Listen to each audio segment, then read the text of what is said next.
Olá, eu sou Claudiele Pavão, doutoranda em História pela Universidade Federal Rural do Rio de Janeiro. Estou aqui com Lourdes Barreto, ativista da prostituição, para conversar um pouco sobre sua trajetória de militância para o projeto Feminismos Globais da Universidade de Michigan.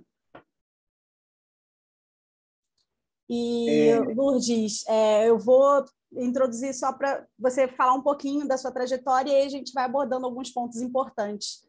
Tudo bem assim? Vamos falando aí. Você pode falar um pouquinho de como começou essa trajetória na prostituição, para a gente se localizar um pouco? Só deixa o meu neto voltar aqui, que o negócio aqui saiu, né? Peraí. A gente está te ouvindo bem. Pois é. Boa tarde. É um prazer imenso, até ainda agora me estressei um pouco, né? Eu vou fazer 80 anos, dia 22 de janeiro. Tenho uma trajetória muito longa. Eu sou natural do estado da Paraíba, do nordeste do país, e moro aqui no Pará, na Amazônia, já há quase 70 anos, né? Vê que a minha filha mais velha tem 55, vai fazer 56, eu tive ela aqui em Belém. Eu nasci de uma família, na época, considerada de classe média, e passei por algumas formas de violência, inclusive violência sexual dentro da família, mas isso não me leva ao caso de ter ido para a prostituição, né? Isso nos anos 50, né? Eu saí da Paraíba e no final dos anos 50 eu venho para Belém do Pará, onde eu escolhi essa cidade para morar, onde eu sou mãe de 4 filhos, vó de 10 netos e bisavó de 8 bisnetos. Eu tive que assumir a maternidade e a paternidade sozinha, vivendo dentro da indústria do sexo, trabalhando, fazendo meu trabalho sexual. E, dentro disso, eu queria falar um pouco da minha história, da minha trajetória, qual é o meu orgulho, né? Breve a gente vai estar levando essa história para o mundo, que eu, dentro da indústria do sexo, eu aprendi muitos valores. Eu aprendi a lidar com a concepção de relação de valores, aprendi a lidar com a sociedade preconceituosa, falsa e moralista, mas eu consegui lidar, ainda lido até hoje, né? Vivo numa luta eterna de quebra de estigma e de preconceito. Como eu sou nordestina, um nordestino aqui nesse país, aqui, ainda ele sofre muito preconceito, muito estigma por ser nordestino e ainda ser mulher, né? E eu passei muitas formas de violência da sociedade pelo fato de ser mulher, de ser nordestina.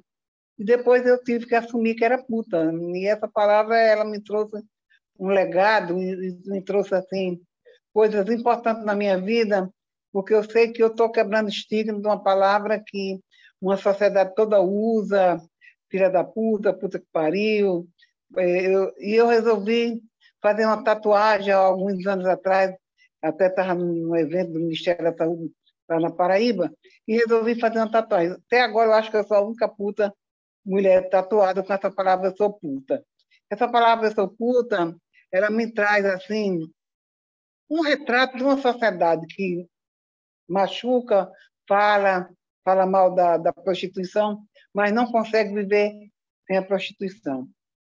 E eu sonhei com a maternidade, eu tive o prazer de gozar a maternidade, com 4 filhos, depois eu fiquei também apoiando e também cuidando, também ajudando a cuidar de 10 netos, né, cada um de uma forma, e hoje eu continuo ajudando a cuidar dos bisnetos.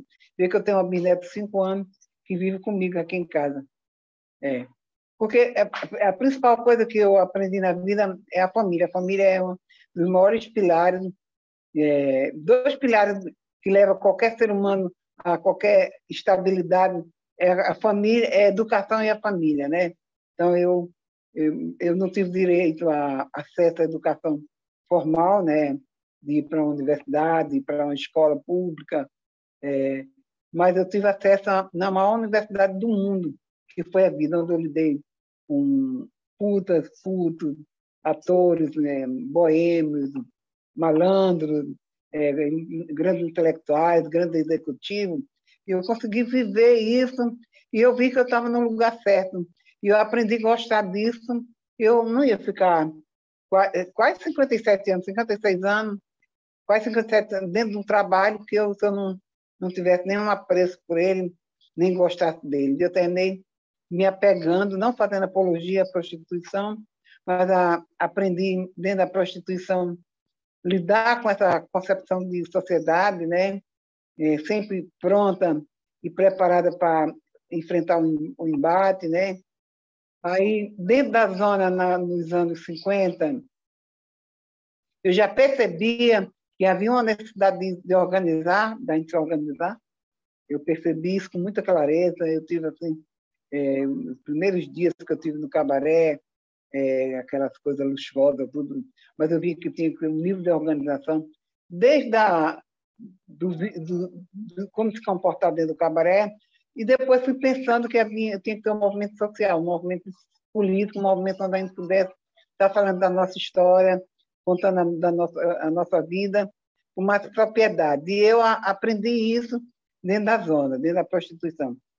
Até as pessoas dizem que puta não tem amiga, mas eu consegui ter amiga dentro da prostituição, consegui fazer grandes amizades e tive grandes companheiras também que estavam lá junto comigo nos momentos difíceis, bom, ruim, e eu vivi isso. E dentro da indústria do sexo eu percebi que havia essa necessidade dessa organização. E naquele tempo eu já estava empoderada, me empoderando, sem saber o que era empoderamento. Eu já lutava pela questão do feminismo, sem saber o que era o feminismo. Eu já valorizava a vagina, sem saber o significado de uma vagina, né? Então, eu já fazia tudo isso com muita naturalidade, com muita simplicidade. A questão da vaidade, a questão de estar muito bem pronta para receber os clientes. E eu me via assim como uma professora que estava dando aula, né? Lá no quarto. Aprendi que dentro da cama, em cima da cama é um lugar melhor da gente tomar qualquer decisão. Eu percebi que a vagina tinha poder não só de colocar o filho no mundo, né? Mas de dar prazer, de mexer com uma sociedade ainda preconceituosa, né? E eu vivi isso com muita simplicidade, sabe? Eu via, olha, quer fazer programa, quer transar. Então, eu nunca tive problema com a questão do meu corpo, de ficar nua, acho que a gente deveria até todo mundo ver nu, né? Eu acho que o certo era isso, né? Como a gente nasceu, né? E eu aprendi com isso que uma sociedade que tudo é feio, tudo é pecado e você faz. Aí eu digo, eu sou a favor da legalização do aborto. Digo já por quê? Porque só morrem as mulheres pobres, as mulheres que não têm condições de pagar um bom médico. Eu fiz vários abortos, né? Só morrem as mulheres que não têm condições. Eu luto pelo SUS, pelo Sistema de Saúde, onde seja uma política pública. Depois eu luto pela legalização da prostituição, que é uma forma de você não ter nenhuma criança nem adolescente em situação de exploração dentro de uma zona de prostituição. Isso pode acontecer, de ter um adolescente, como a gente já encontrou dentro dos garimpos, essa coisa toda. E se a prostituição não tiver legalizada, isso não vai ter. Como também sou a favor da legalização da maconha, que só vai preso preto e pobre e puta.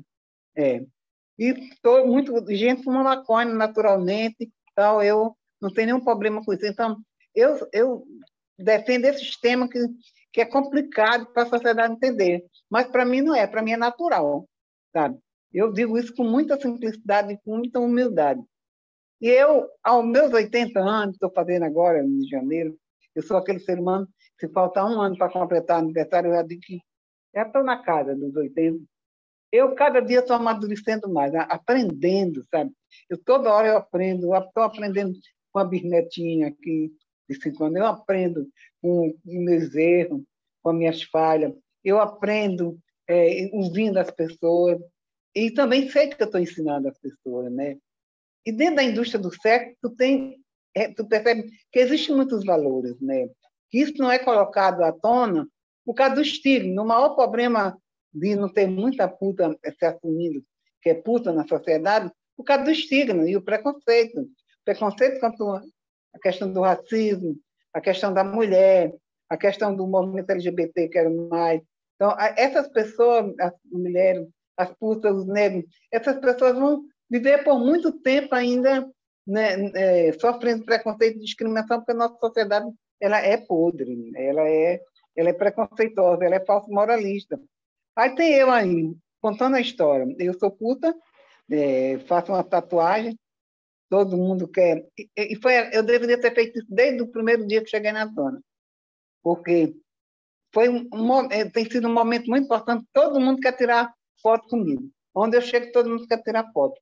Porque as pessoas não têm coragem de fazer uma tatuagem, mas acham legal.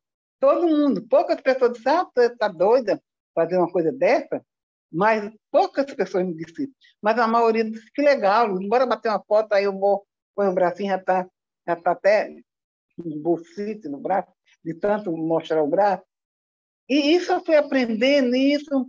Aí depois criei 4 filhos e ajudei na criação dos 10 netos, e nenhum deles tem preconceito por eu ser puta. Nenhum. Todos eles, meus filhos, meus netos, minhas netas, meus bisnetos já sabem, já diz, a minha bisnetinha diz, a minha avó é puta. Não sabe nem o que está dizendo, mas já diz isso porque ela escuta isso. Dentro aqui na minha sala, tem um monte de fotos, eu com o braço. E isso, fiz um mural, né, muito grande aqui na sala, com essas fotos, porque é uma forma de quebrar estigma. E se eu vivi a minha vida inteira, quase 57 anos, fazendo trabalho sexual, é que eu comecei muito jovem, né? Fazendo trabalho sexual, vivendo desse dinheiro. Eu nunca escondi para os meus filhos de onde eu levava o dinheiro, sabe? Isso, para mim, algumas companheiras minhas que esconderam tiveram problemas seríssimos, né? Eu tenho um problema também com um filho que é dependente químico, né? Que infelizmente não há uma política pública nesse país que possa cuidar dessas pessoas. Mas, como eu sou sociedade, faço parte da sociedade, todo mundo tem problema, tem algum problema na vida.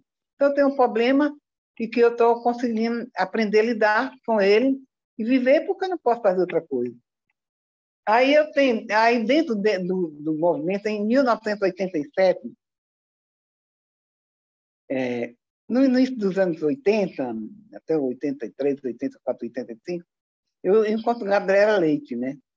E morava no Rio de Janeiro, e a Gabriela era também prostituta, já morreu. Lá em Salvador, no encontro da pastoral, eu passei pela pastoral da mulher marginalizada, que onde ela, de qualquer forma, ela me deu um direcionamento. Ela me ensinou, me deu algumas regras, e me ensinou algumas coisas. E eu sempre vou falar da pastoral, porque lá a freirinha, eu perguntava para ela, ninguém discute a sexualidade das freiras, ninguém fala que elas não querem ter prazer. E isso eu fui aprendendo a lidar com ela, de aprendendo com ela. Mesmo ela dizendo, não, eu tenho que sair dessa vida, que é uma vida ruim. Eu dizia, não, para você é ruim, mas para mim não é. Eu gosto com clientes, sou campeão em acidente de trabalho, eu ganho dinheiro, eu conheço pessoas, eu viajo muito. Então, eu sempre coloquei isso. E consegui ter uma relação muito boa dentro da pastoral. Ver que eu era uma mulher que morava aqui em Belém, e todos os encontros no Brasil que tinha da pastoral, a pastoral era uma instituição chamada Ninho, que foi criada na França nos anos 40, 50. Foi criada e ela se estendeu, principalmente na América Latina. E veio o Brasil, principalmente no Nordeste do país. No Norte foi muito forte, por causa do estigma que tem de dizer que as mulheres nordestinas são mais pobres, do Norte. E elas vieram para cá, onde tem também um crescimento de prostituição, devido aos grandes portos, a área de garimpo, essa coisa toda. Então, elas vieram, e eu fui uma das mulheres escolhidas para ser uma das lideranças para mobilizar todas as companheiras para estar lá na pastoral. Só que lá na pastoral eu era uma uma revolucionária. E lá encontrando Gabriela, que também muito parecida comigo, aquela mulher pequenina, mais meiga e tal, falando, né? E eu lá pelo meio, e a gente pegou, disse, Gabriela, a gente vai ter que enfrentar, né? Os padres, as freiras aqui. E tinha um monte de colega nossa também, e também participava da pastoral, mas ela dizia que era uma vida ruim, que elas queriam sair dali, que elas queriam casar, ter um marido. Eu tive vários maridos, vários namorados, vários companheiros. Eu me apaixonei muito. Eu nunca amei, só amei os filhos. Amor para mim não existe. Existe amor só de filhos. Eu estou amando. Não, eu fico apaixonada. Até porque quando a gente está apaixonado, fica muito vulnerável. Eu ficava uma merda quando estava apaixonado, fazia besteira, brigava, criava problema, tal. Mas daqui a pouco passava, dizia, que arrependimento, que coisa besta que eu fiz na vida, sabe? Então, paixão é isso. Então, ninguém fala de amor, que é amor só pelos filhos. Que os filhos podem fazer o que fizer, a gente fica aborrecido, mas daqui a pouco está tudo bem, porque a gente ama nossos filhos. A família. Eu amo muito minha família. É todo o patrimônio que eu tenho na vida, são meus filhos, meus netos, meus bisnetos.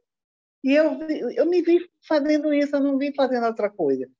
E encontrei muitos clientes bons, alguns doentes, né, complicados, né, com problema seríssimo, né, que precisa ter psicólogo, até analista, ter uma sociedade doente com a questão da sua sexualidade, né? E eu sempre com essa sexualidade muito bem resolvida, gostando de me arrumar muito, tá bonita, ver que eu estou aqui, que hoje foi um dia meio atribulado aqui, mas de qualquer forma estou arrumada, brincozinho, batonzinho, colazinho, arrumadazinho. É assim que eu gosto de andar, sabe? E a minha vida inteira era uma puta chique, uma puta glamourosa, uma puta simpática, amorosa, recepcionava as pessoas muito bem. Fui puta dançarina de cartão, dançava para ganhar dinheiro. Naquele tempo que as putas se cobriam muito, sabe? Hoje as pessoas pensam que as putas usar aquela sainha curtinha, não. As putas eram só longo e fitinho italiano. Era chique, aquelas coisas glamorosas, muita joia, muito brilho, muito laque, muito perfume francês. Então, a gente era puta chique, puta, não era puta da lavra, não, era puta chiquésima, bonitas, empoderadas, muita maquiagem, cabelo muito penteado. Então, eu fui essa puta, né? E sou ainda porque ela está dentro de mim, essa coisa que eu vivi, sabe? Está comigo, vou levar comigo. O prazer de exercer minha sexualidade, do prazer de comer bem, de estar nos espaços, de estar com as pessoas. Isso, para mim, foi... As pessoas pensam até que sexualidade é só transar. Né? É transar também, mas não é só transar, não. É um montão de coisa que você está fazendo e que está gostando e que está bem, né? E aí eu fui vivendo assim, e depois eu digo, vamos embora criar um movimento. Aí Gabriela... Aí encontrei com a Gabriela em São Paulo também, em Jundiaí também, no Encontro da Pastoral, isso tudo nos anos 80, né? Para concluir essa parte, em 87 a gente funda a Rede Brasileira, a primeira da América Latina. Eu, daqui do Norte, né? Eu sou nordestino, mas vivendo no Norte, Gabriela no Sudeste, e a gente fez o nosso primeiro encontro nacional, Fala Mulher da Vida. Porque até aí, dentro dos conventos, a gente não podia falar. A única puta que falava dentro dos conventos mesmo era eu e Gabriela. E isso as freiras também gostavam. No entanto, que ela batia no ombro das outras para ficar calada, que quando dizia, eu não gosto dessa vida é muito ruim, eu quero sair dela, sabe, mas não tenho como. Se era coitadinha vítima, eu digo, não sou vítima de porra nenhuma, eu sou uma puta mulher, eu gosto de estar na putaria, eu gosto de tomar um drink, eu gosto de beijar os homens, eu gosto de estar com os homens, eu gosto de estar... Então, eu era desse jeito. E eu, depois de invasão, eu aprendi que eu era muito generosa, transava com deficiente físico, tirava da cadeira de roda, botava na cama, depois sentava para fazer um torno, sem nem problema. Sabe, eu vi que eu era dentro da zona, eu tive cliente, a pessoa que ia me buscar para transar com o filho dentro da casa dele, porque o filho só podia acalmar quando tinha uma relação sexual. Eu digo, então, gente, eu sou muito poderosa, eu tenho muito poder, eu tenho muita coragem. Então, por que não assumir isso de frente? Por que não assumir que eu sou uma puta e que não tenho preconceito de dizer, nem vergonha de dizer que eu sou puta? Uma puta mulher, uma puta companheira, uma puta história. E isso eu fui levando a vida. Eu estou com todos esses anos de coisa. Não estou fazendo mais programa hoje porque já não tenho mais saúde, como qualquer outro trabalhador, trabalhadora, tem que se aposentar, né? Mas ainda faço, se for necessário, eu faço uma boa consulta, porque se for necessário fazer um programa, eu ainda posso fazer. Não aquela tesão toda, porque as coisas mudam, o tempo passa, as coisas se transformam, né? Mas eu sou uma mulher feliz, tem algumas dificuldades na vida, porque questão de saúde, né? Isso, a idade, também o que nós estamos vendo aqui no Brasil, essa questão dessa crise política e social e econômica que a gente está vendo nesse país, depois dessa crise sanitária aí, que as prostitutas foram muito solidárias uma com a outra, nós somos muito companheiros umas das outras, e os movimentos sociais, o MST. Então, eu vivi assim, desde essa pandemia, eu peguei Covid já no final, nas primeiras ondas eu não peguei, fiquei cuidando das outras pessoas, mas eu já peguei, já estava vacinada, também lutei, ajudei na implantação do Sistema Único de Saúde. Estou entre as 100 pessoas do Brasil começou a luta contra a AIDS nos anos 80, e não tenho HIV, mas convivo com várias pessoas que têm HIV, consegui lidar com esse estigma, esse preconceito das pessoas com AIDS, consegui lidar com a questão de combater o tráfico de seres humanos, a questão da exploração sexual de crianças e adolescentes, até porque nós, do movimento de puta, queremos crianças na escola, tendo cultura lá ver e vendo bem na sociedade. Então, a minha vida inteira toda foi dentro disso. Depois eu fui muitas vezes conselheira, né? Aqui conselheira estadual, conselheira municipal, ajudei na implantação da Delegacia da Mulher, dos conselhos municipal e estadual, e, por último, eu fui conselheira nacional de notório de conhecimento na relação de gênero, de sexualidade, né? E lá eu vi que eu estava dentro de um monte de mulheres feministas, com outras concepções, com outros entendimentos, mas eu, com esse meu jogo, eu consegui fazer que elas se apaixonassem por mim, sabe? Quando eu falava que eu já tinha gozado muito, eu era campeão em acidente de trabalho, aí todo mundo achava graça, pô, tu é muito alegre, Lúcia, quando tu não vem para a reunião, sente uma falta imensa, tu... Aí eu tinha as propostas que eu dava sobre a questão da mulher, defendendo sempre a mulher, a mulher, porque nós mulheres precisamos muito ainda valorizar as mulheres, mais do que algumas de nós já valorizam. Porque a capacidade da mulher sonhar, agregar, colocar um ser humano no mundo, sabe? Cuidar, essa coisa que a gente tem de ser. Eu sou uma cuidadora eternamente. Eu gosto de cuidar das pessoas, gosto de servir as pessoas, gosto de cozinhar, eu gosto de ver pessoas vir para comer, eu gosto de receber pessoas. Então, eu não sei como é que eu sou. Tem hora que eu digo, meu Deus, às vezes eu não. Será que eu existo uma pessoa da minha idade que quer fazer tudo isso ainda? Sempre fiz e continuo fazendo. E cada vez que eu faço, é com mais perfeição. Eu digo, meu Deus, me dá que força que tu me dá, meu Deus. Não tenho religião, mas acredito que tem alguém além de nós, que é Deus. Eu vou na igreja católica, já fui em alguns evangélicos, tem algumas coisas, não posso ter nenhum preconceito contra nenhuma religião. Aqui sou devoto do Nosso Senhora de Nazaré, nessa cidade linda. Belém é fêmea, é morena, é mulher. E eu amo essa cidade. A cidade que eu escolhi para morar, para mim, pode ser a melhor cidade do mundo. Uma cidade que eu poderia ainda até trocar Belém, seria Amsterdã, amei Amsterdã. Ir naquele café lá, tomar um breakzinho, tomar aquele chá, sair na rua, sabe? Eu vi lá as vovozinhas lá sentadas com os netos, tudo natural, sabe? Sem nenhum problema. Então, eu gostei muito daquela cidade, sabe? Mas eu amo Belém, como eu amo outras cidades, né? Eu tenho família morando no Centro-Oeste, do sul do país, do Nordeste, e eu aqui em Belém do Pará, junto com outros que estão aqui em Belém. Mas, e dentro do movimento eu percebi que havia uma fragilidade também de algumas companheiras, quando chegava perto de outras pessoas, ela não ter coragem de assumir que era prostituta, e ela negar. Essa negação eu nunca fiz. Eu sempre disse, gente, eu sou puta, eu trabalhei dentro de garimpo, teve uma época em Serra Pelada que eu desci uma escada de 40 metros para ir dentro do baixão para ter relação sexual com o garimpeiro, né? Eu fui uma das primeiras putas a entrar em Serra Pelada quando não entrava nem cachaça nem mulher. Foi eu, convidei outra colega, eu corri muito trecho.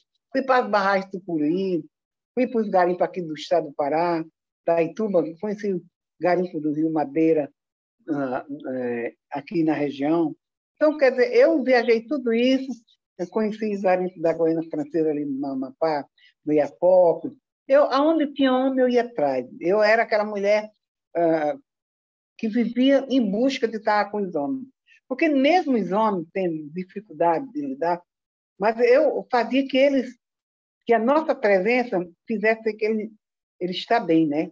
E eu, como queria ganhar dinheiro, era um trabalho, era uma boa vendedora de vender meu produto, dizia que eu era uma mulher completa, uma mulher arretada, uma mulher que fazia o cara ficar muito animado no quarto.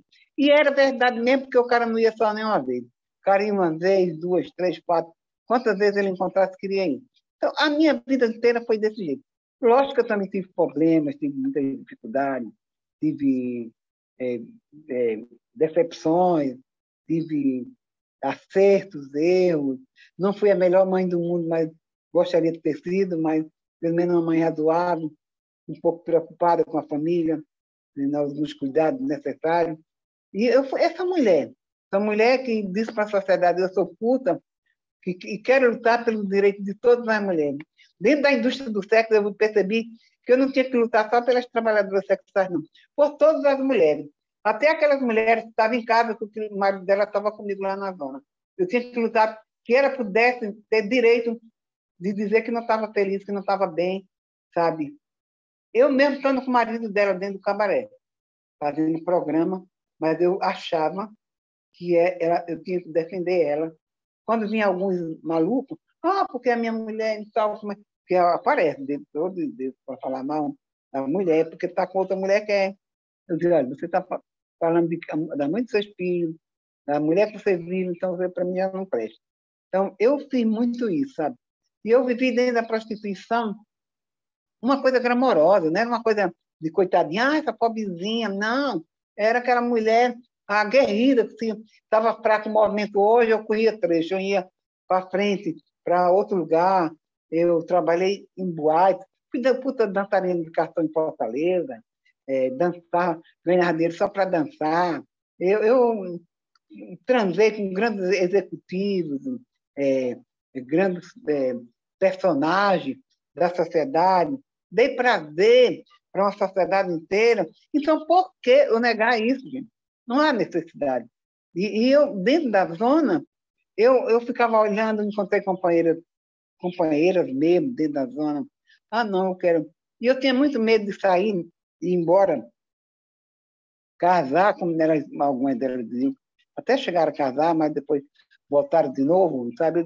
Eu não vou querer casar, sair daqui, porque se eu sair, não vai dar certo, eu vou voltar, eu vou ficar destabilizada, né? Porque se tu é jornalista, passar um monte de tempo sem estar trabalhando em comunicação, tu vai perder a prática, né?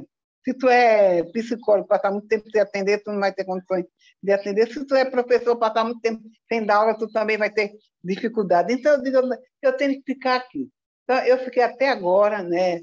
Até não faz muito tempo que eu saí fazendo prostituição, não saí, até porque hoje já não há mais uma necessidade, e até porque o mercado exige mulheres mais jovens, né? Como qualquer outro trabalho, né? Eu me vi uma mulher trabalhando, eu vi uma mulher fazendo um trabalho com dedicação, depois da relação sexual, abraçar, vai com Deus, sabe? Quando é que você vem de novo? Aí eu tinha meus namorados, meus bigodetes, que eram os filhos do papai e mamãe, e recebia sua mesada. Todo final do mês vinha lá para dar uma transadinha antes de abrir o salão. Era uma das 10 mais elegantes dentro do salão, sabe?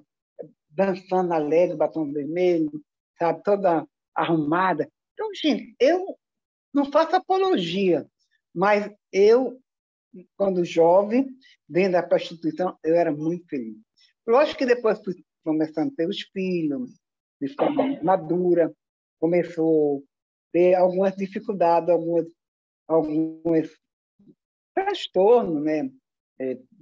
Tive que, porque também tive que assumir a paternidade e a maternidade sozinha, e isso também foi complicado.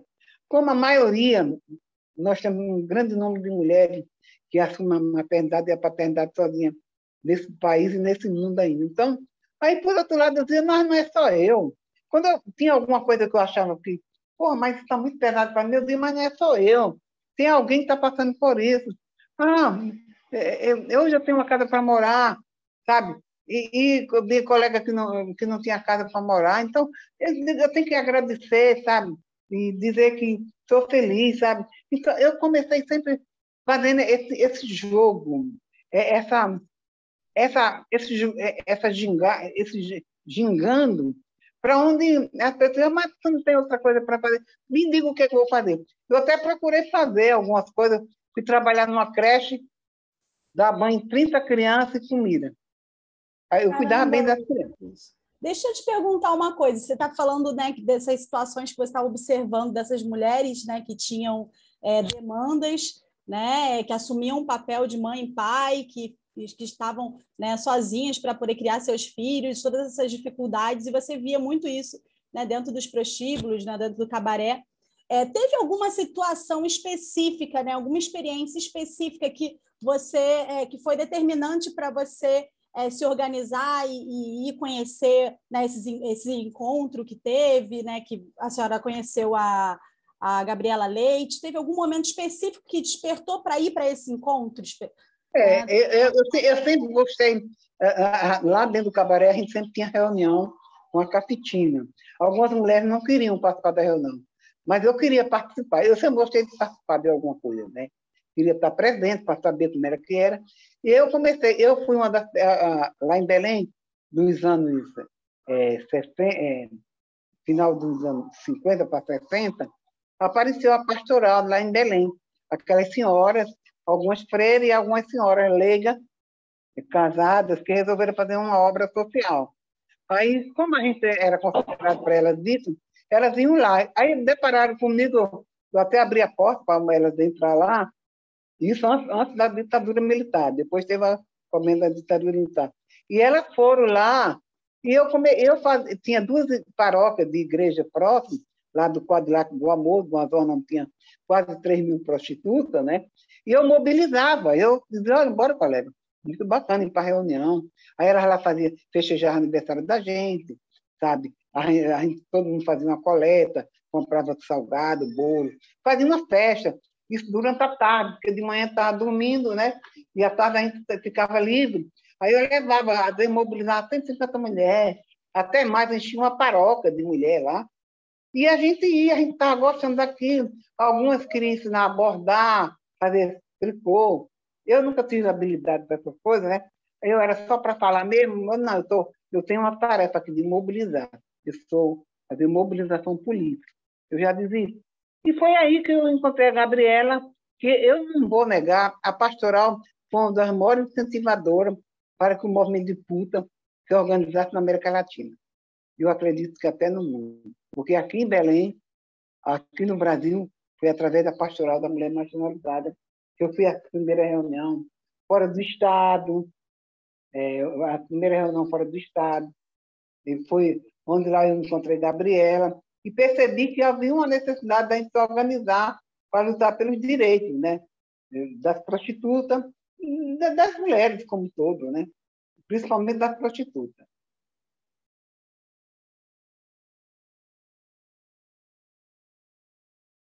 Alô? Oi, Aí? Não, não sou eu. Perdão. Não, maravilha. Eu fiquei pensando nisso, né? E como que a gente pode... como que essas experiências elas foram sendo levadas para os próximos anos, né? Teve esses encontros com essas mulheres, com a pastoral. Foram muitos encontros. Tiveram muitos encontros. Depois eu ajudei aqui na fundação, participei da fundação do MOPROM, Movimento de Promoção da Mulher. Eu fui da Associação Feminina Cristã.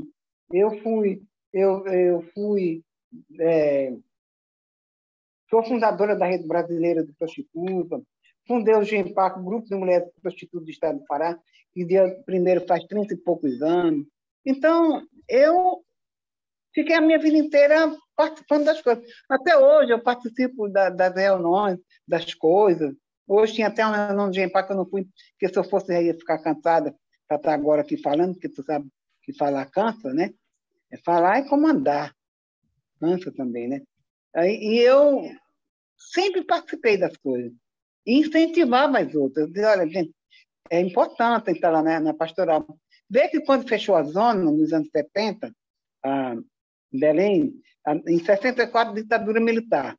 Em 65, eu tive a minha primeira filha, que fui presa porque fui amamentar. A polícia prendia a gente. Eu fui presa várias vezes sem praticar nenhum crime. Nossa. Muitas vezes, a ditadura militar foi uma das coisas mais cruéis, mais perversas, que eu não sei como tem pessoas hoje que querem a volta da ditadura militar. Eu vivi a mão de ferro da ditadura militar.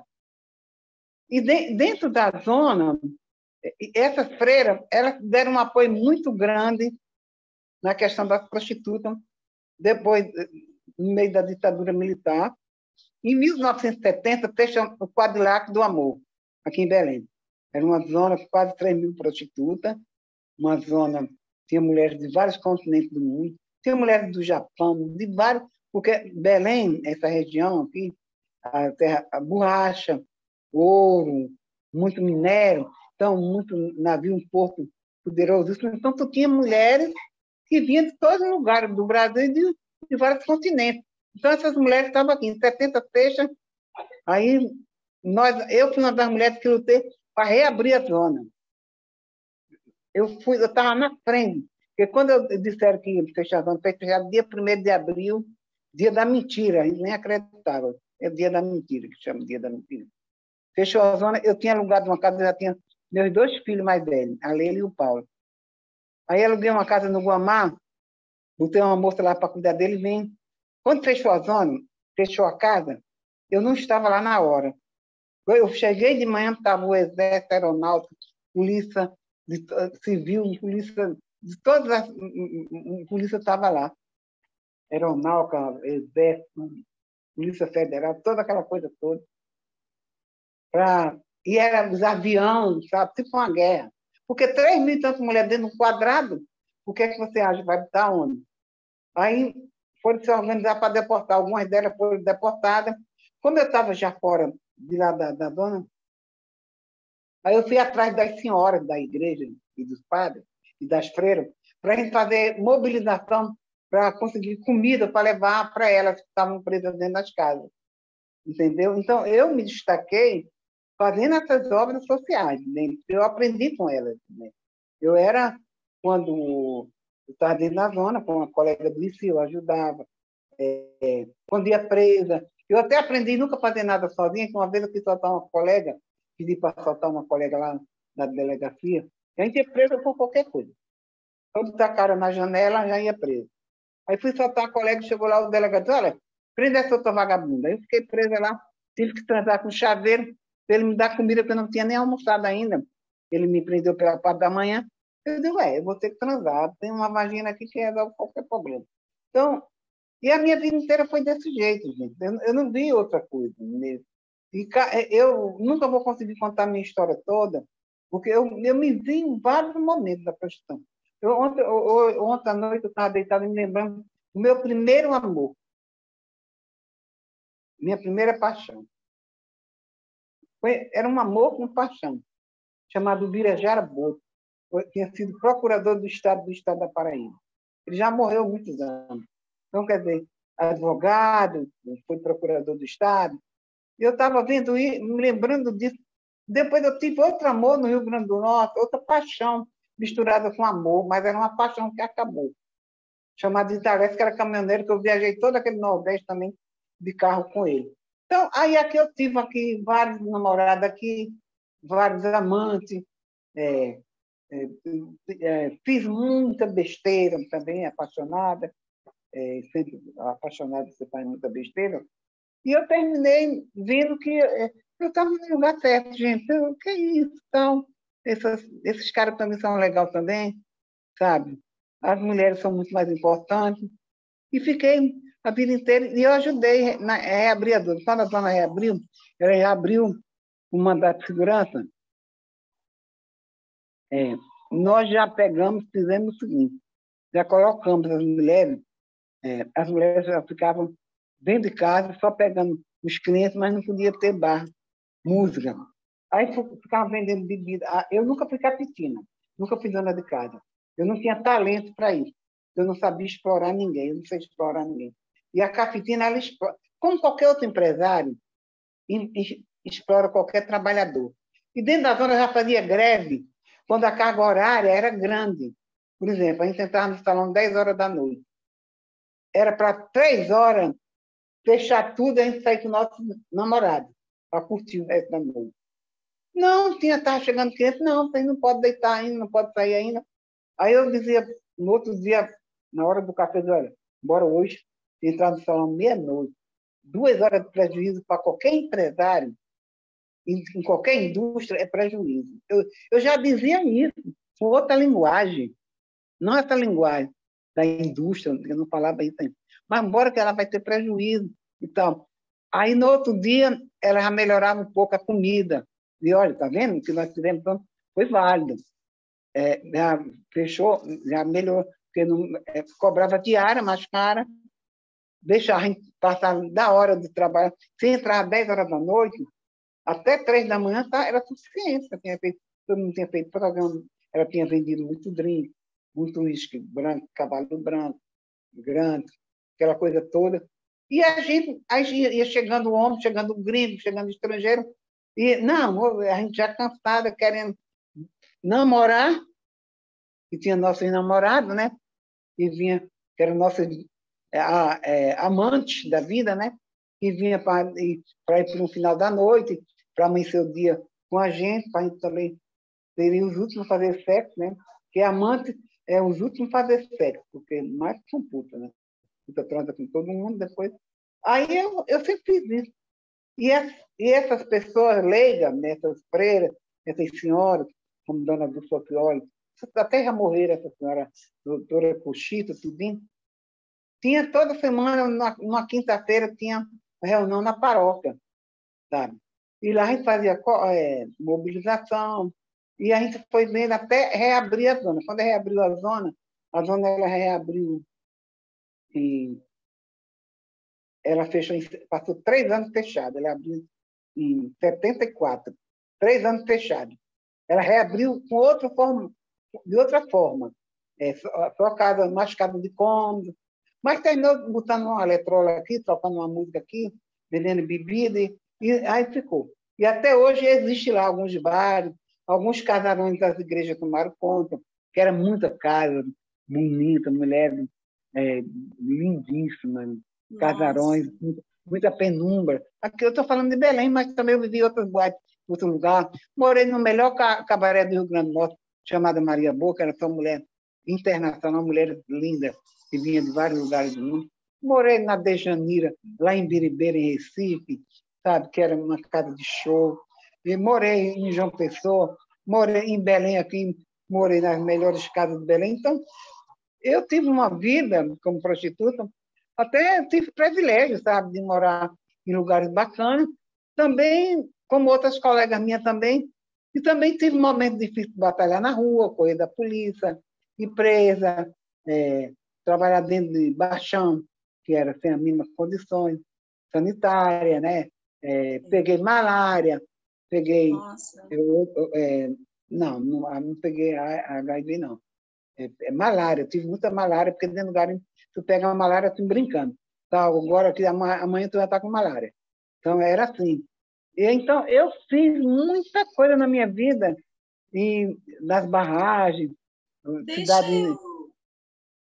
Opa, Hein? perdão te interromper, é que falou da questão de não ter sido em nenhum momento cafetina e dessa exploração, né? E aí eu fiquei lembrando que já tivemos alguns projetos de lei para a regulamentação da prostituição, mas que não avança, né? E aí, como que vê essa regulamentação, né? Ela vai impactar positivamente essa questão com relação às cafetinas, né? A organização disso, a garantia de direitos para que não tenha essa exploração de maneira absurda, como a questão dos horários. No Brasil a gente conseguiu.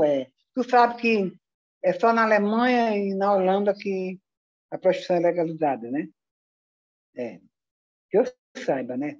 No Brasil nós temos a CBO, que é pelo Ministério da Saúde, e que são poucas prostitutas que contribuíram. Sobre a questão do projeto de lei, nós tivemos o do Fernando Gabeira, ainda na gestão da Gabriela, a Gabriela participou da discussão, depois do João. Só que esse processo não é um processo que as putas sozinhas vão resolver. Nós precisamos da academia, nós precisamos de muitas pessoas, de uma sociedade toda, para que possa nos fortalecer, porque o enfrentamento, o estigma é muito maior do que qualquer outra coisa dentro da prostituição. Então, um país, uma Câmara de Deputados, um Congresso conservador, onde você tem conservador. Como é que você vai conseguir, mesmo que meia dúzia, mesmo que a gente faça logo político, no nosso Estado, com alguns deputados que são sensíveis à causa, como aqui em Belém a gente tem deputados e deputadas também que são sensíveis, mas é a minoria. Então, é uma coisa ainda, o Brasil é um país muito conservador. É um país que não acabou o racismo, um país que tem muito preconceito ainda, que é um país que ele tem uma mistura muito grande de cultura, sabe? E é um país que ainda as pessoas têm muito preconceito com isso, inclusive com a mulher. Você vê o número de mulheres que está no parlamento é muito pequeno ainda para a quantidade. Nós somos a maior parte de eleitores do Brasil são mulheres, né? As universidades são mulheres. As mulheres avançaram nisso. Nós avançamos nisso, né? Mas ainda é muito pouco no poder. Então, e ainda tem algumas mulheres conservadoras. Tem mulheres conservadoras contra a prostituição, contra o aborto, contra isso, contra aquilo, sabe? Então, aí é muito difícil, isso ainda vai... Eu não sei se eu vou chegar a ver isso, mas eu acredito que talvez meu último bisneto possa ver isso. Mas isso é uma luta que também algumas companheiras do movimento não entendem que nós temos que ser aliados. Porque nenhum movimento, ninguém vai fazer nada sozinho. Nós precisamos muito de outras pessoas, da academia principalmente. Tá? Mesmo, eu acho que a gente já avançou muito, já deu muita contribuição, tem dado muito na questão das teses, de doutorado, de mestrado, de pesquisa, tudo. Mas a gente ainda precisa avançar mais e a gente precisa fazer esse lobby político dentro da universidade, das praças públicas, agregar pessoas nas comunidades. Só que isso, eu penso isso, mas a maioria não pensa, que acha que vai conseguir sozinha. Nós sozinhas não vamos chegar em lugar nenhum. Nós só se organizamos politicamente porque tivemos suporte da igreja, da forma dela. E lá nós dizemos, não, nós queremos assim. Nós queremos ser protagonistas da nossa história. Vocês estão apoiando a gente, estão ajudando, estão ensinando o caminho, estão ensinando até a se posicionar politicamente, mas nós precisamos das outras pessoas. Ninguém consegue. Para mim, fazer uma comida, eu vou precisar do gás, vou precisar da água, vou precisar do tempero. A mesma coisa para morar, para mim viajar, eu vou precisar de alguém que está lá no guichê do aeroporto. Então, ninguém faz nada sozinho. Ninguém é dono da verdade. Então, eu tenho muito assim, hoje nós temos no Brasil 3 redes, vários coletivos. Eu sou uma pessoa que não estou nem muito bem vista diante de algumas companheiras, porque eu tenho esse posicionamento, né? Eu aprendi muito com a academia. Eu tenho ensinado muito. Eu ensinei mais do que aprendi na academia. Mas isso eu tenho ensinado muito. Que eu entendo uma concepção de valor, dentro de uma relação, na relação de respeito, de afeto, de companheirismo. Então, dentro da academia, encontrei pessoas muito importantes também, que me ensinaram também, mas encontrei pessoas arrogantes, que achavam que a gente estava ali como um instrumento só de pesquisa, e não é isso. Então, e alguns companheiros não entendem isso, da importância disso. Mesmo eu chego lá no embate político, com determinação, com coragem, digo, olha, gente, é isso. Eu luto pelo que eu acredito, eu luto. Eu acredito que sozinha não vou fazer nada, eu tenho que estar ali com outros aliados, outras pessoas, estar junto com os políticos, com as pessoas, estar fazendo esse debate político, com outras pessoas, que um vídeo desse, que vocês estão fazendo, vocês vão colocar para outras pessoas, para outros alunos que vão ver, vai ver realmente, sozinha nós não vamos conseguir, nunca. Sim. Porque já tentamos e não conseguimos. E não vamos conseguir. Vamos conseguir quando tiver uma sociedade mais clara, mais suave, mais competente, que tenha mais amor e que acredite que as pessoas têm que ser donas da sua própria história, contar a sua própria história. Lógico, com suporte das outras pessoas. Agora, como é que eu vou resolver isso? Dentro de um congresso desse conservador, nós precisamos de muitas pessoas. Precisamos que, dentro da universidade, alguém diga para o parlamentar lá, olha, é importante apoiar a legalização da prostituição. Sim, aí por quê? Sim. Porque você vai combater a exploração sexual de crianças e adolescentes, e você pode encontrar, como já encontramos em casas de prostituição, crianças, meninas, né, adolescentes. Você luta pela legalização da maconha, as pessoas não vão dizer o sistema prisional lotado de negro pobre, de mulheres, de filhos de pessoas humildes, uma degradação social tão grande como é o sistema penal brasileiro, que eu acredito que é um dos piores do mundo. Com certeza. Lourdes, deixa eu te perguntar mais uma coisa. Essa questão da regulamentação ela vem de muito tempo, né? A gente nunca teve... os debates até avançaram, como a senhora mesmo pontuou, né? Que tem debates avançando, tem construção tem sido articulado com aliados, né? A própria academia, de certa forma, ela pode estar sendo aliada com alguns grupos políticos, né? Alguns grupos feministas também. E a gente tem feministas produzindo, prostitutas feministas produzindo também material para poder pensar os caminhos da prostituição, né? Tem a Monique Prada, que coloca que tem um livro de título Puta Feminismo, né? E aí eu fiquei pensando, né? Como é que a gente vai observando essas coisas. Na hora que eu cheguei na zona, comecei a fazer feminismo. Eu já era uma puta feminista. Não Sim. com essa linguagem. Não com essa linguagem, mas já era porque quando eu me dizia para a dona da casa, eu quero lutar pelos direitos, eu quero ter condições de trabalho. O que é isso? Isso é feminismo.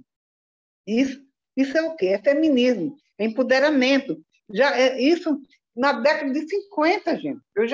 O feminismo está entranhado dentro da mulher, muitas não têm condições de botar para fora, de falar disso, porque está dentro de um gueto, está dentro de uma casa sofrendo violência, ela não tem condições, mas no momento que ela tem uma brecha, que ela sai, ela tem um espaço, que ela possa estar compartilhando isso, ela sabe fazer o feminismo.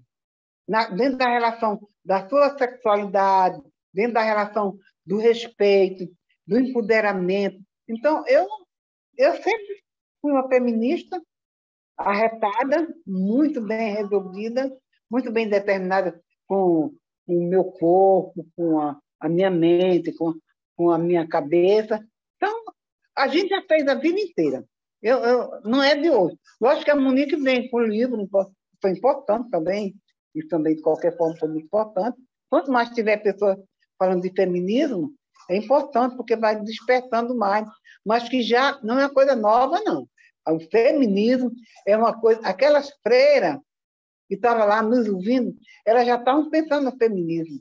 De outra forma, das paróquias, de onde elas estiverem, dentro dos conventos, elas também pensavam também no feminismo, sem ter poder de expressão. Então, eu, como puta, tenho o direito e o dever e as condições de falar do feminismo, falar do empoderamento, falar da relação de valores, concepção de sociedade, os direitos, lutar pelos meus direitos, e não só são meus direitos, não vai lutar pelos direitos de todas as mulheres. Quando você está discutindo a implantação da delegacia de mulher, onde é uma delegada que não seja machista, seja uma delegada que entenda da questão da mulher, quando você está ajudando a implantar um conselho, quando você está numa associação de moradores, quando você consegue ser um agente comunitário da comunidade. Então, isso tudo é empoderamento. Empoderamento não é só dizer eu sou puta, eu sou não sei o quê, não. Empoderamento é muito mais além. Empoderamento é você enxergar, abrir um leque de coisas que você possa dizer. Você, na universidade, procurar se destacar, ser líder, ter condições de falar, de se expressar, isso é feminismo. Feminismo não é só... Eu sempre vivi o feminismo. Acho importante as companheiras que estão lançando as suas histórias todinha aí. Acho importante também de ter mais 2 redes, ter 3 redes hoje, no Brasil, de outra, a rede brasileira foi a primeira da América Latina, né? De ter outra rede na América Latina. Acho muito importante uma porrada de coletivo, talvez não pensando muito como eu penso, mas também as pessoas têm direito de pensar como quiser, sabe? Mas a gente tem direito de dizer o que pensa. Eu vou dizer, a minha posição sempre vai ser essa, uma posição política, de lutar por direito, por cidadania, lutar por condições de trabalho, lutar por uma sociedade mais justa, mais fraterna, onde as mulheres tenham condições de lutar pelos seus direitos, onde nós mulheres... Porque eu sei o que é ser mulher. Eu sei o que é a desigualdade, sociedade desigual com a questão da mulher. Eu sei o que é isso, sei dentro da comunidade. Só que eu sempre enfrentei, sempre peitei, né, a sociedade. Digo, olha, estou aqui, sou mulher, vagina tem poder. Aí eu fiz uma tatuagem. Eu sou puta e vagina tem poder. Então, pronto. Então, eu acho que é isso. Não dá para a gente fazer que as coisas não estão acontecendo. Não dá para achar que as coisas vão se transformar tão rápido, mas já a mudança já teve, as coisas estão acontecendo. Eu acho que eu até estava um pouco mole para fazer esse negócio, porque eu tenho muita dificuldade com isso, sabe? Elane sofre na minha mão. Porque a Elane e a Leila cuidam das minhas coisas. Estou com o Netão aqui deitado aqui, me ajudando. Eu tenho dificuldade demais. Porque eu gosto assim, de estar dançando, me mobilizando, tomando uma, gosto de estar na praia. Isso tudo, para mim, é empoderamento, isso, para mim, tudo é feminismo. Sabe? Eu adoro, final de semana, botar uma músicazinha aqui na minha casa, tomar uma cervejinha, fazer um churrasco. Isso é também feminismo, isso também é empoderamento, sabe? Chamar as pessoas, convidar, receber pessoas, cuidar das pessoas, as pessoas também cuidar de mim, que as pessoas também cuidam de mim. Então, isso para mim tudo é empoderamento. Empoderamento se chama, o feminismo se chama empoderamento da mulher. Lutar por condições de vida, qualidade de vida, lutar por universidade pública, lutar onde todo mundo tem acesso à educação. É isso que nós precisamos. É isso que nós estamos vivendo. Eu acho que eu, como puta, a minha contribuição para a sociedade tem sido dessa forma, dizendo que ninguém vai conseguir chegar lá sem estudar. Eu acho que, acredito que o melhor caminho é você ir para a academia, aprender, lidar com as dificuldades também que tem dentro da academia, a questão de falta de estrutura, falta de investimento, né? Na questão da cultura, na questão... Então, eu sou esse ser humano que eu estou enxergando isso. Eu não sei como.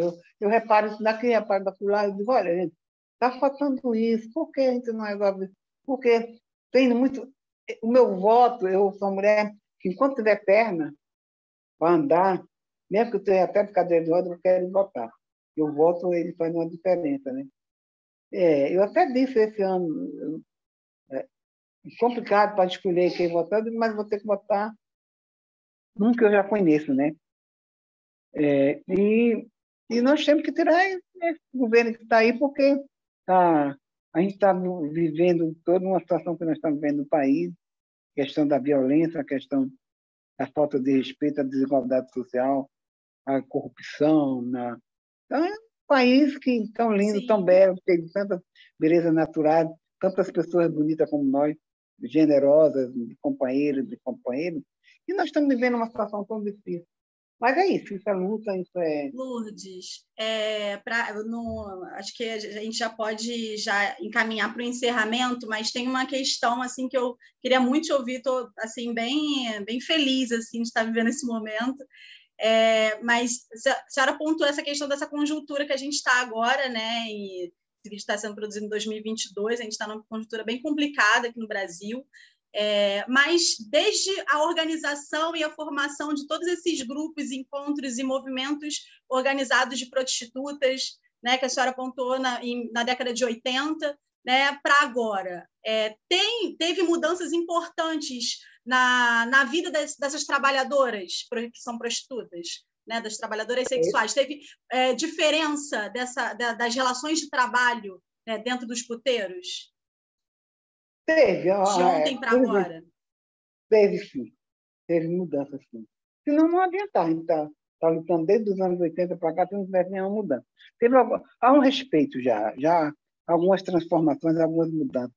Lógico que são coisas lentas, né? Porque mudar condições, como a gente vive dentro da indústria do sexo, a questão do trabalho sexual ainda, ele não é reconhecido ainda, né? Há algumas dificuldades, mas, por exemplo, algumas casas mudaram, tiveram mais condições de trabalho, mudaram a questão dos coletivos, a questão das redes. Isso fortalece, né, as mulheres saber que elas não estão sozinhas, que elas têm, por trás delas, tem um movimento que luta pelos direitos, que denuncia a violência, né? Então, isso, sem dúvida, mudou. Deveria ter mudado mais se a gente não tivesse se dividido, sabe? A gente se dividiu muito, eu acho que teve um quebra, né? Mas eu acho que, de qualquer forma, foi importante. Que bom, que bom. Eu aproveito para agradecer o aceite para o convite dessa entrevista. Eu estou muito, muito feliz, né, de ter aceitado. Agradeço a presença e a disponibilidade, e a gente encerra agora a entrevista. Olha, e eu sou puta. Puta com esse sistema, puta com esse preconceito, puta com a violência contra a mulher. Estamos juntas, companheira. E olha... Com certeza. Eu estou muito, muito feliz. Obrigada mesmo. Obrigada, Elaine. Obrigada, Leila. Obrigada, Josh, né? E a Suene também, pela oportunidade. Tchau, mãe. Ano que vem a gente vai estar melhor. Olha aí o maior palavrão da sociedade, filha da puta. Elaine e ela são duas filhas da puta. Eu sou a não parida e ela é a primeira parida, mas somos duas. Mas todas são filhas da puta, tá certo? Que privilégio, olha que privilégio. Olha, eu queria agradecer a oportunidade. Quase que eu não ia fazer esse negócio, porque ela não sabe que eu... Ai, meu Deus! Depois de eu ver tantas pessoas e de entender a importância da academia, da gente estar junto, aí me dá uma tesão danada, me dá vontade de nem parar. Por mim, eu ia até de noite, né? Porque não tinha nem problema, só que não deve estar querendo ir embora. Mas é isso, olha, gente, um prazer muito grande. Muito obrigado. Eu estou muito feliz, porque, de qualquer forma, vai deixar essa mensagem para o mundo aí. Deixa eu ver meu neto aí, mãe. Meu filho. E aí, minha filha querida? Gente, eu só queria falar Só queria falar que aula, né? Que aula pensando nesse projeto Global Feminismo. Eu realmente acho que eu nunca ouvi um conceito tão claro de feminismo como eu ouvi agora. Eu fiquei realmente, assim, eu acho que de 20 anos que eu tenho de academia e de luta também no movimento, acho que é a primeira vez que eu ouvi um conceito tão claro de feminismo. Nossa, eu fiquei super feliz com essa resposta, eu fiquei muito empolgada. Já vem de muito antes, muito antes. Eu ensinei as minhas filhas, tá aí, Leila, que pode dizer isso. Ela lutar pelo feminismo, né, Leila? Ela está junta, empoderamento, vai para a escola, vai estudar, se empodera. E nunca negar de quem é filha, quem é a mãe, de quem é. Não, são todos de pai diferente, até porque para nenhuma brigar por causa com o ciúme do pai. Todas, cada um tem um pai, cada um, todo mundo. Então...